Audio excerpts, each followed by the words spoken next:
I hope you don't misunderstand me for saying this, but more and more I realize what a subversive faith Christianity is. It challenges all patterns of relationships among us. In today's gospel, Jesus says, I no longer call you slaves, because a slave does not know what his master is doing. I call you friends. We often forget that Jesus was Jewish, and he knew the Jewish sacred scriptures very well. He knew how Yahweh, the God of Israel, was supposed to have revealed himself to their ancestors as a liberating God. Most other religions, during their times, were the religions of the masters, the religions of the kings and the queens, or of the ones who lorded it over them. Dito mo ibahin ang pananampalataya ng Israel. The Israelite faith was different. It proclaimed a God who was on the side of slaves. The God who has seen the afflictions of the poor who are being oppressed. The God who hears their cry and who has always desired their freedom by coming down from heaven. Well, as far as the Egyptian authorities were concerned, Moses was nothing but a traitor who had betrayed the interests of the Pharaoh's family. Why? Because he challenged the status quo and switched his loyalty in favor of the slaves, whom he now regarded as his true family. Well, you know the story that actually Moses was the son of a Hebrew slave, adopted by an Egyptian princess. Kaya nga ang pangalan niya Moses. He was drawn out of the water. He also proclaimed that it was the God Yahweh who called him to set his people free, to liberate his people, so that they could offer him true worship, not the worship of slaves to their master, but rather that of a wife to her spouse, or of a son to his father. He called it a relationship that was founded on a desire on the part of God, who is the lover, to give joy to his beloved by setting them free and entering into a covenant relationship with them. Because the relationship is founded on freedom, it comes not as an imposition, hindi ito sapilitan, but rather as an invitation.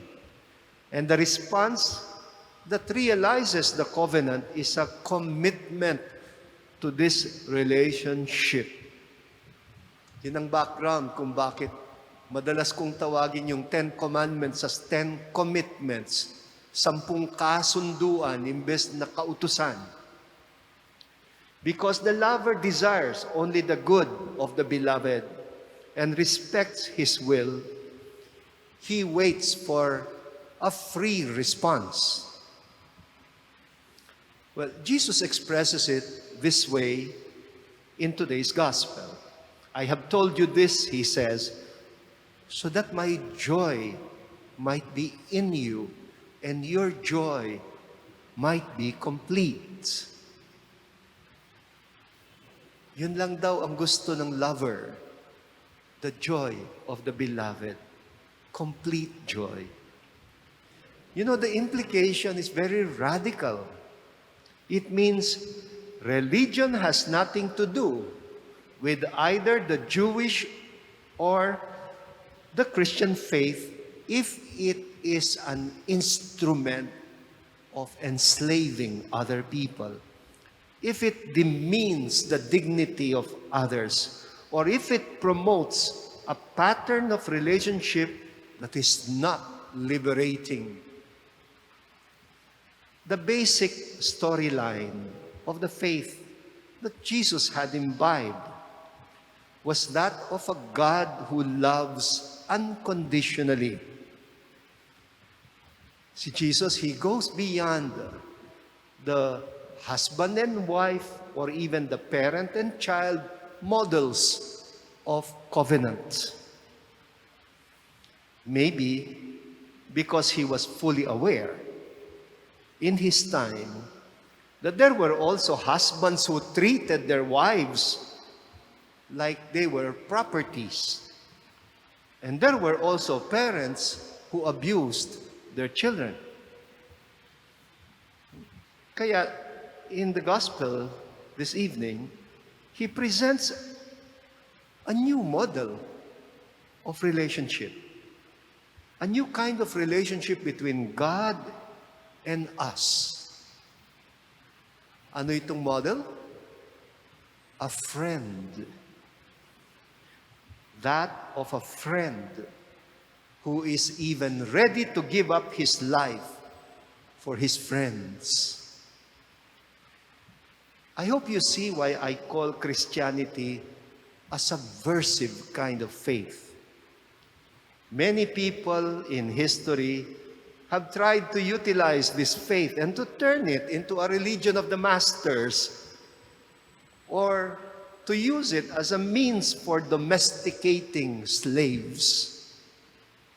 Some of them have succeeded for a while by trying to revise a narrative of liberation into a narrative of blind obedience and submissiveness, of domination and subservience. Ginawa ito ng mga colonists, mga conquistadores, in their colonies in Africa, Asia, and Latin America. Kasama na tayo sa mga dating colonies. They did this only to be overthrown eventually by their colonial subjects.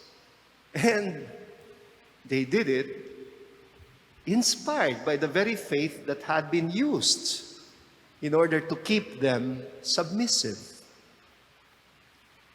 They did this also in America on the blacks, whom they had captured and traded like animals.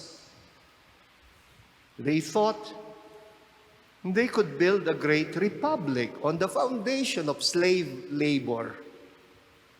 They even fought a civil war in America to go against the move to abolish slavery.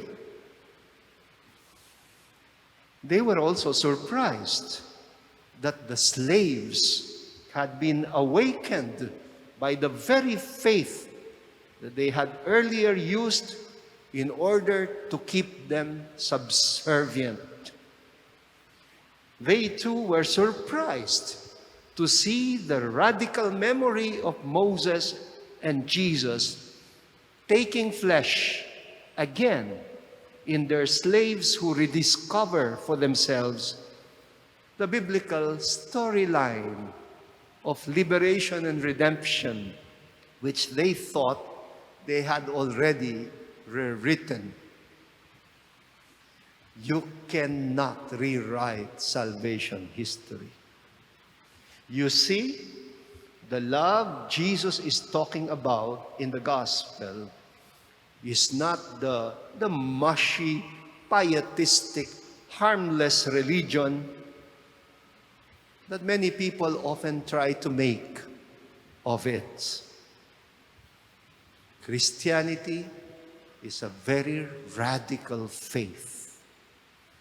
It challenges societies that are built on slavery, on racism and sexism, on bigotry and misogyny, on domination and subservience. It is founded on the belief that God created all people equal in dignity as His image and likeness. A God who would rather see us relating with each other, no longer as masters and slaves, but rather as brothers and sisters, or even better yet, as friends.